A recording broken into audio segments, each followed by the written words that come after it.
Assalamualaikum warahmatullahi wabarakatuh. Perkenalkan, nama saya Inita Putri, BP 18 10 11 2196. Saya dari kelas Hukum Acara MK 29. Saya akan menyampaikan materi yang sudah saya pilih, yaitu tentang hukum acara sengketa kewenangan antar lembaga negara. Lembaga negara yang dijelaskan secara langsung dalam undang-undang maupun tidak, yaitu yang pertama MPR, DPR, DPD, Presiden, Wakil Presiden, Menteri, dan lembaga lainnya. Sengketa kewenangan antar lembaga negara ini diatur dalam pasal 61 sampai 67 Undang-Undang MK. Dan yang kedua, PMK nomor 8 PMK 2006 tentang pedoman beracara dalam sengketa kewenangan konstitusional lembaga negara. Kewenangan lembaga negara yang memperoleh kewenangannya dari Undang-Undang Dasar 1945 adalah sengketa yang timbul dalam bidang hukum tata negara sebagai akibat satu lembaga negara menjalankan kewenangan yang diberikan Undang-Undang Dasar 1945 padanya telah menghilangkan dan merugikan atau mengganggu kewenangan lembaga negara lainnya. Pemohon dan termohon dalam hukum acara sengketa kewenangan antar lembaga negara. Yang pertama, pada pasal 2 PMK nomor 8/2006, lembaga negara yang dapat menjadi pemohon atau termohon dalam perkara sengketa kewenangan konstitusional lembaga negara ialah yang pertama, Dewan Perwakilan Rakyat atau DPR, Dewan Perwakilan Daerah DPD, Majelis Permusyawaratan Rakyat MPR, Presiden, Badan Pemeriksa Keuangan BPK, Pemerintah Daerah atau Pemda, lembaga negara lain yang kewenangannya diberikan oleh Undang-Undang Dasar 1945. Kewenangan yang dipersengketakan sebagaimana yang dimaksud pada ayat 1 adalah kewenangan yang diberikan atau ditentukan oleh Undang-Undang Dasar 1945.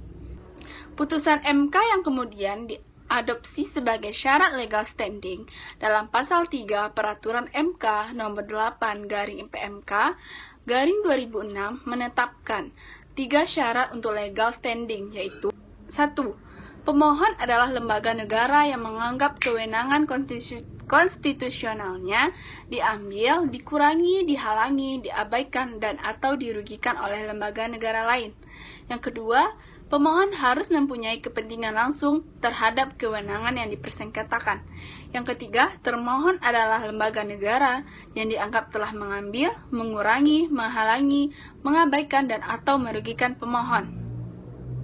Pasal 2 PMK nomor 8 ayat 3 menyatakan bahwa Mahkamah Agung tidak dapat menjadi pihak baik sebagai pihak termohon ataupun pemohon dalam sengketa kewenangan tersebut, karena adanya permohonan uji materi yang diajukan 31 Hakim Agung.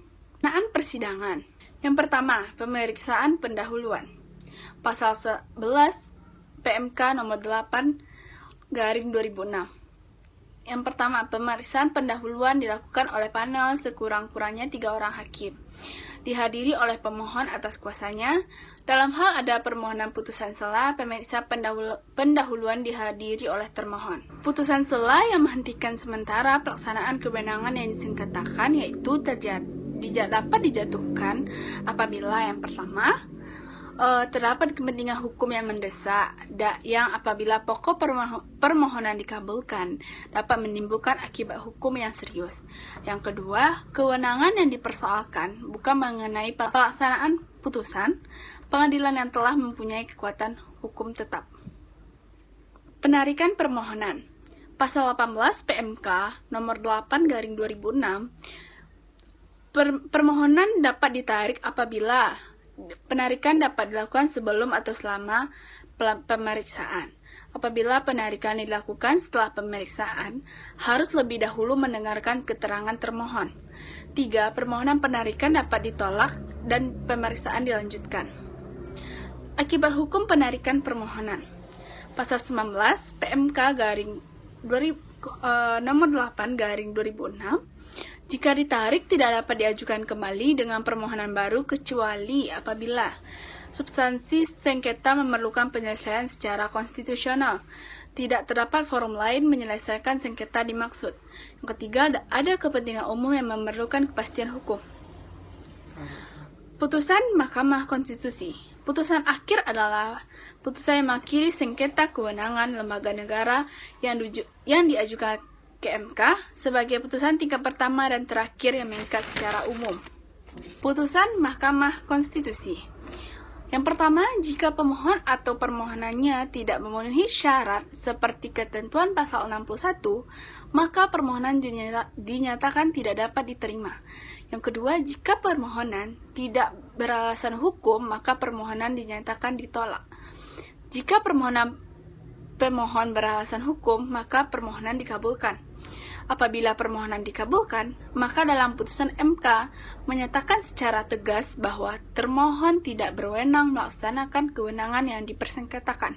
Pelaksanaan putusan yang menyatakan termohon tidak berwenang untuk melakukan kewenangan yang dipersengketakan paling lama 7 hari kerja sejak putusan diterima, dengan sanksi jika putusan tersebut tidak dilaksanakan dalam waktu 7 hari kerja, maka pelaksanaan kewenangan yang dipersengketakan tersebut batal demi hukum. Putusan MK mengenai sengketa kewenangan disampaikan kepada DPR, DPD, dan Presiden. Beberapa contoh putusan MK tentang sengketa kewenangan antar lembaga negara yaitu yang pertama, antara anggota DPD melawan Presiden dengan DPR 14 November 2004, yaitu kewenangan pemilihan BPK 068-SKLN/11/2004. Sekian penyampaian materi oleh saya. Assalamualaikum warahmatullahi wabarakatuh.